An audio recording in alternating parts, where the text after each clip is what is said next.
Bienvenidos al informativo económico de Deutsche Welle. Este viernes ha sido un auténtico fracaso de taquilla para Netflix, la plataforma líder de video streaming. Las acciones de este gigante estadounidense se desplomaron más de un 20% después de conocerse el decepcionante aumento de suscriptores durante el año pasado, a pesar de la pandemia que tanto ha favorecido este tipo de plataformas. Tan solo 2 millones de usuarios nuevos se registraron en Netflix en el último trimestre de 2021. Fueron cifras que preocuparon a los inversores, a pesar de que la plataforma cerró 2021 con beneficios netos de 5.116 millones de dólares, cerca del doble que el ejercicio anterior. Sin embargo, Netflix sí parece haber abandonado el ritmo de crecimiento que lo caracterizó durante la pandemia. Siguiendo de cerca la situación de Netflix está, por supuesto, nuestra compañera Sara Yáñez Richards, escuchándonos en Nueva York. Hola, Sara.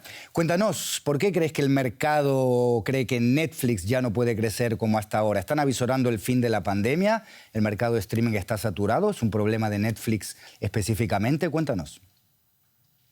Efectivamente, Andrés, la pandemia es clave para entender lo que ha pasado con Netflix. Y es que fue una de las compañías que se benefició con la pandemia, ya que durante el 2020 vimos cómo esta compañía se volvió una máquina de crear clientes cuando mucha gente estaba en casa debido al virus y los cines estaban cerrados. No obstante, ahora que las restricciones se van quitando poco a poco, vemos cómo ya no tiene esa capacidad para crear nuevos clientes. Y es algo que está pasando con otras compañías que vieron su boom durante el confinamiento, como es Peloton o Disney Plus. También hay que tener en cuenta que hay mucha competencia en el sector ahora mismo, y específicamente para Netflix la pandemia le ha jugado una pasada ahora, porque tenía planeado sacar bastantes series y películas durante los primeros 6 meses de este año, pero no lo ha podido hacer por retrasos en los rodajes debido a la pandemia.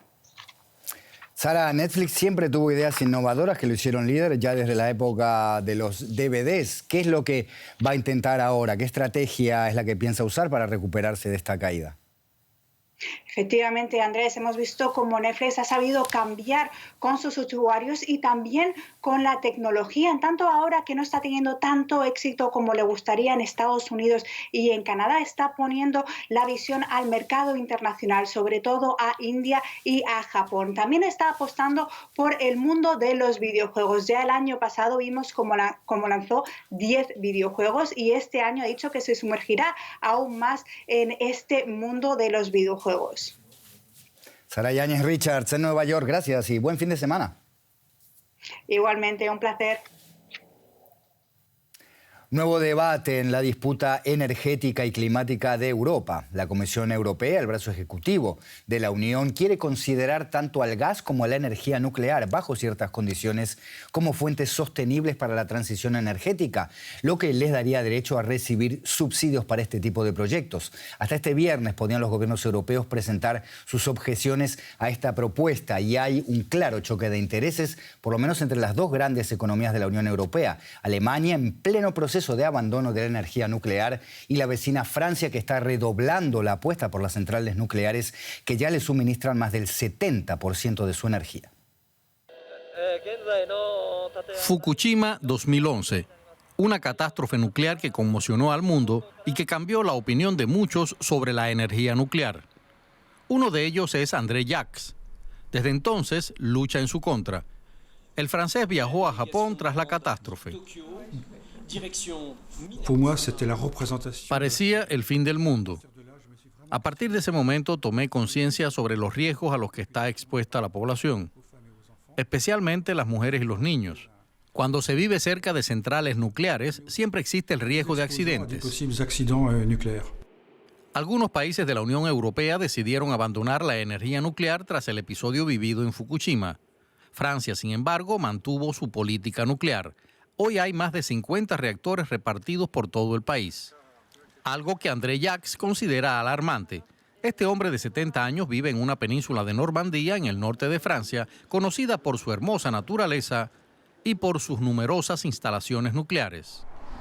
Alrededor del 70% de la electricidad en Francia procede de las centrales nucleares. EDF, la compañía eléctrica controlada por el Estado, opera estas centrales. Dice que son seguras y que están estrictamente controladas. Pero críticos como André Jacques son de otra opinión. Cuanto más antigua es una central nuclear, mayor es el riesgo de accidentes. No se puede decir que sean infalibles y además la energía atómica produce residuos nucleares.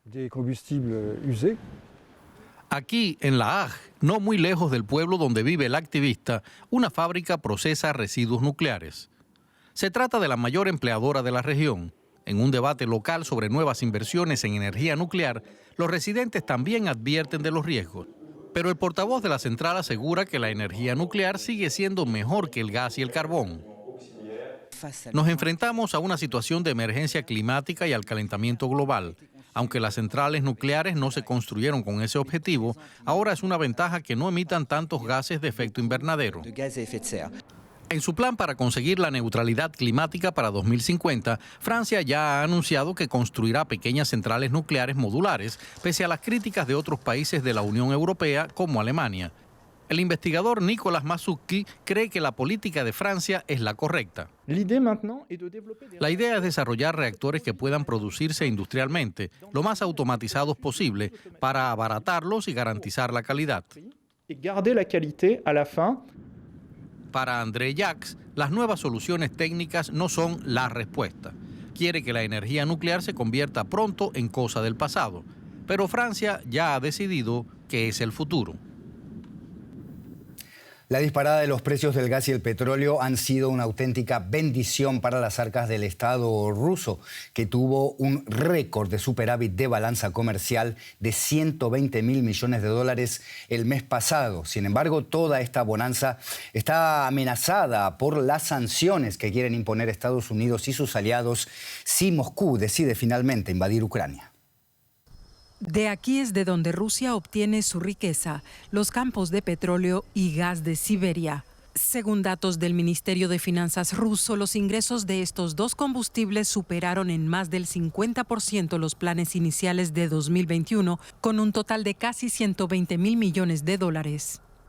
La Unión Europea es su principal mercado de exportaciones energéticas, una situación que el bloque quiere cambiar tras las crecientes tensiones políticas con el Kremlin.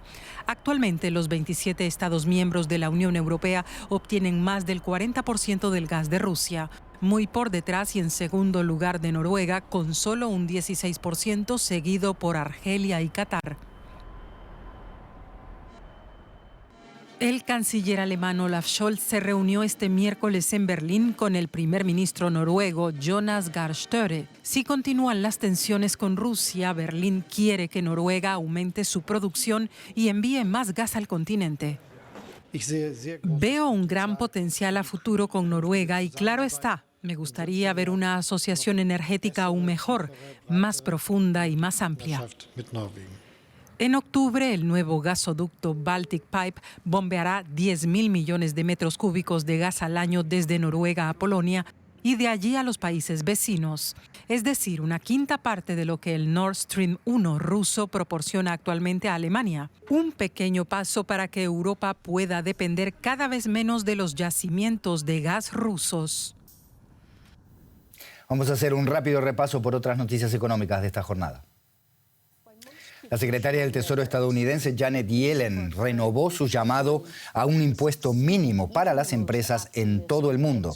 En su intervención virtual ante el Foro Económico Mundial de Davos, Yellen dijo también que las tasas de interés van a mantenerse bajas aún después de la pandemia y destacó además el papel de la inversión pública en infraestructuras como motor del crecimiento. Alemania quiere atraer a 400.000 trabajadores extranjeros cada año. Se trata de una medida para superar los problemas causados por el envejecimiento de la población activa y la escasez de mano de obra en sectores clave. El gobierno alemán planea establecer un sistema de puntos para trabajadores especializados de fuera de la Unión Europea, así como subir el salario mínimo a 12 euros la hora. El grupo francés Total Energies anunció este viernes que abandona sus actividades en Birmania por la situación que atraviesa el país tras el golpe de Estado. Es la última empresa occidental en abandonar este país, ahora llamado Myanmar. Total Energies, que también se retirará de su yacimiento de gas de Yadana, afirmó en un comunicado que dejará a la antigua Birmania sin ninguna contrapartida financiera. En Madrid se inauguró esta semana la Fitur, una de las ferias de turismo más importantes del mundo. En plena pandemia, el evento de 4 días se desarrolla de forma mixta, virtual y presencial. Más de 100 países y 7.000 empresas representados este año en la feria, con la República Dominicana como socio principal. España es uno de los países más importantes del mundo en materia de turismo, de ahí su gran interés en impulsar este sector después del parón que ha supuesto la pandemia. Las medidas de seguridad son estrictas. Solo puede entrar quien esté vacunado o curado de COVID. Pero eso no impide que la Feria Internacional del Turismo Fitur se celebre de forma presencial. Dentro hay casi tantos asistentes como antes de la pandemia. Tanto organizadores como expositores esperan que el motor del turismo en España se reactive este año. El turismo es una fuente de ingresos esencial para muchos países.